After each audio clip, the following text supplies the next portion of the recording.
안녕하세요. 은혜샘교회 성도 여러분, 최선종 목사입니다. 오늘은 3월 8일 여호수아 1장부터 3장까지를 함께 살펴보도록 하겠습니다. 그러면 바로 1단계 본문 내용 파악하기를 시작하도록 하겠습니다. 1단계 본문 내용 파악하기를 모두 마쳤습니다. 이제 2단계 질문 만들기인데요. 1장 8절이 굉장히 7절하고 8절이 되게 유명한 구절이죠. 저도 참 오랫동안 묵상을 해왔던 말씀인데 오늘은 좀 이 부분이 낯설게 보이더라고요. 8절이 이 율법책을 이라고 얘기를 하고 있습니다. 이 율법책이 도대체 뭐지? 라는 생각이 들더라고요.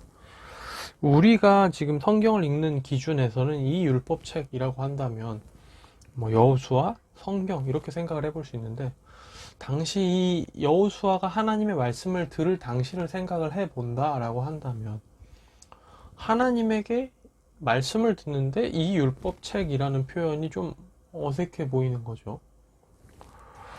하나님 책을 주시면서 이 율법책을 떠나게 하지 마라 이렇게 얘기하신 게 아니잖아요. 그래서 지금 이 율법책을 입에서 떠나게 하지 말라라고 하는 이 부분이 좀 되게 낯설게 보여서 여기서 말하는 이 율법책은 도대체 무엇일까? 이게 이제 오늘의 질문이 되겠습니다. 네, 그러면 이제 3단계 질문에 대한 대답 찾기로 넘어가도록 하겠습니다. 3단계 질문에 대한 대답 찾기를 시작하도록 하겠습니다.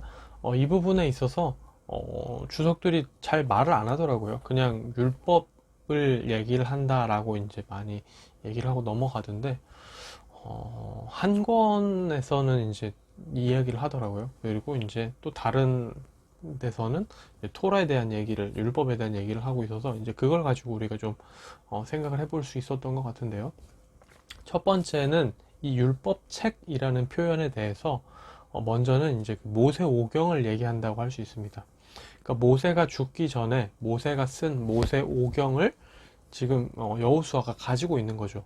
그렇기 때문에 지금 하나님께서는 그 모세를 통해 주어진 모세 오경, 이 율법 책을 내 입에서 떠나게 하지 말라라고 얘기를 하고 있다라고 생각을 해볼 수가 있고요. 두 번째는 이런 얘기를 하더라고요. 토라, 율법이라는 게 결국 하나님을 통해 전해진 말씀이잖아요. 이 율법이라는 게.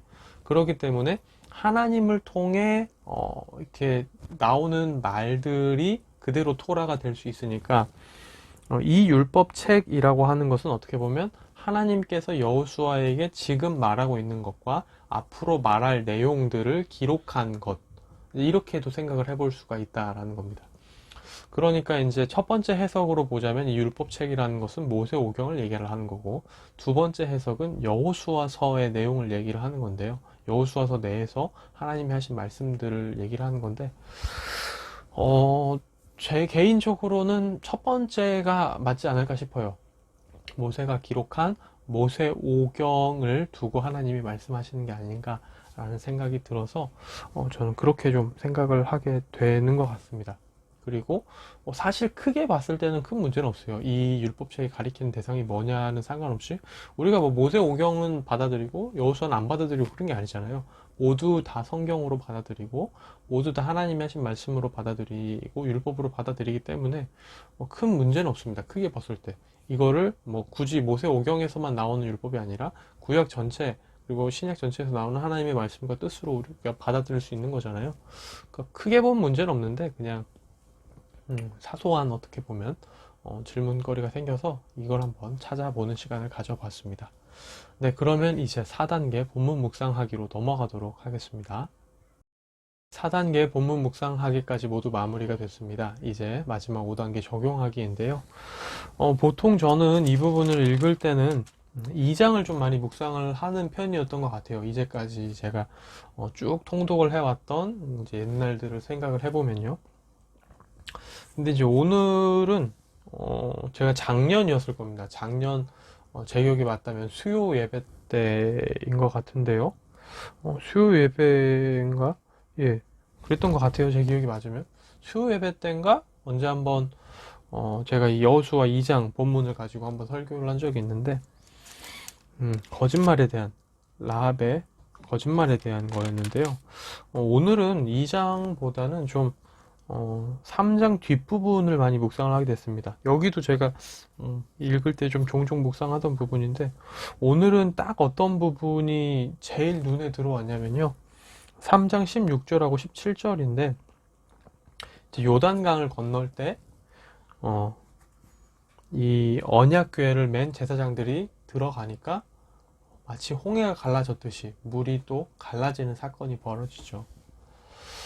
이들은 2세대입니다.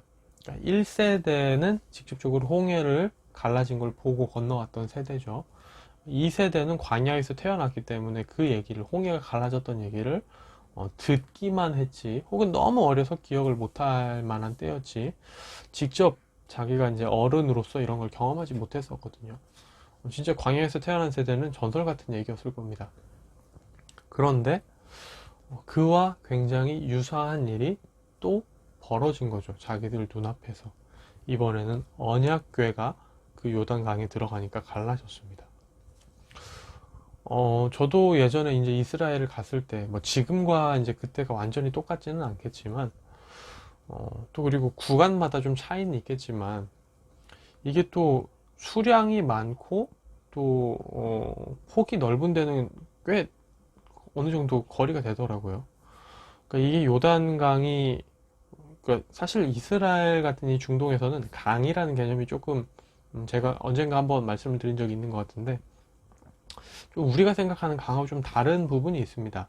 그러니까 우리가 생각하는 강, 그럼 뭐 한강, 뭐 혹은 뭐 이제 우리가 잘 알고 있는 뭐 4대 강, 이런 강들이잖아요. 굉장히 폭도 넓고 물도 참 많은 그런 강인데, 이스라엘에서는 사실 사시사철 물이 조금 쫄쫄쫄 흐르기만 해도 강이라고 부르거든요. 그러니까 이제 뭐 시내라고 하는 표현은 우기 때, 비가 많이 왔을 때 물이 흐르고, 건기 때는 마를 수 있는 와디를 보통 시내로 많이 번역을 하는데, 시내와는 다르게 강이라고 하는 건 사시사철, 뭐 적은 수량이건 많은 수량이건 물이 조금씩 흘러가면 강이라고 합니다. 근데 이 요단강이라는 강은 확실하게 강폭도 더 넓고 깊고 유속도 센 강이거든요.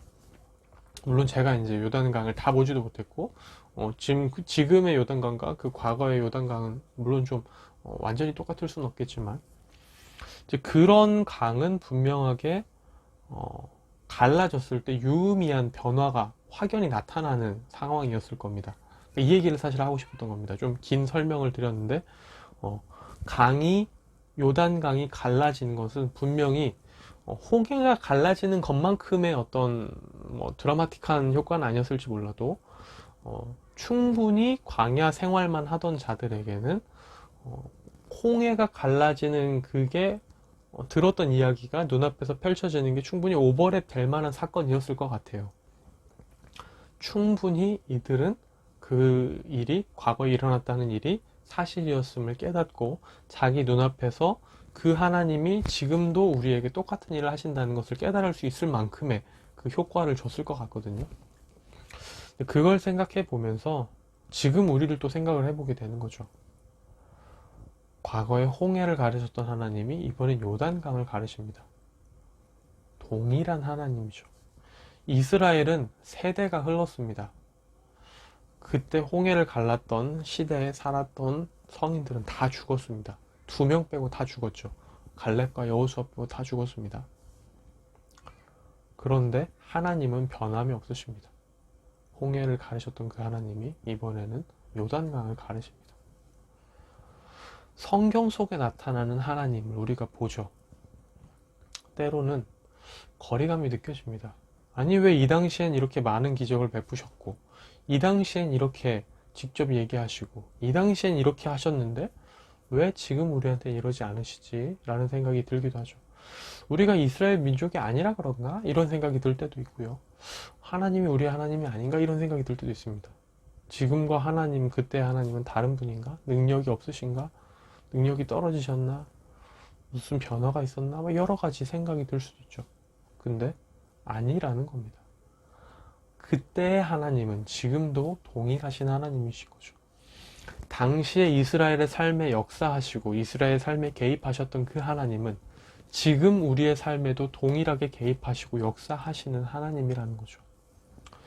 이 부분을 보면서 때로는 성경 속 하나님의 모습이 멀게만 느껴지고 지금 우리의 삶에 뭔가 하나님의 역사가 없는 것처럼 느껴진다 하더라도 동일하시고 변치 않으시며 영원하신 그 하나님을 변함없이 사모하고 사랑하며 기대하고 하나님께 매달리고 의지하는 내가 되어야겠다, 이런 생각들을 하게 됩니다. 하나님은 변하지 않으시니까 저만 변하지 않으면 되는 거죠. 하나님이 변할 걱정을 하는 것은 사실 제일 쓸모없는 걱정인 것 같습니다. 우리가 날마다 하나님 앞에서 변질되지 않도록 조심하는 게 제일 중요한 것 같아요. 그래서 시간이 아무리 흘러도 변함이 없으신 그 하나님을 찬양하며 그 하나님께 더 매달리는, 그 하나님을 바라보며 믿음이 흔들리지 않고 더 굳세어지는 내가 되어야겠다, 그런 묵상들과 생각들을 많이 하게 됐던 오늘인 것 같아요. 네, 오늘의 큐티는 여기서 마무리가 되고요. 내일 다시 뵙도록 하겠습니다. 안녕히 계세요.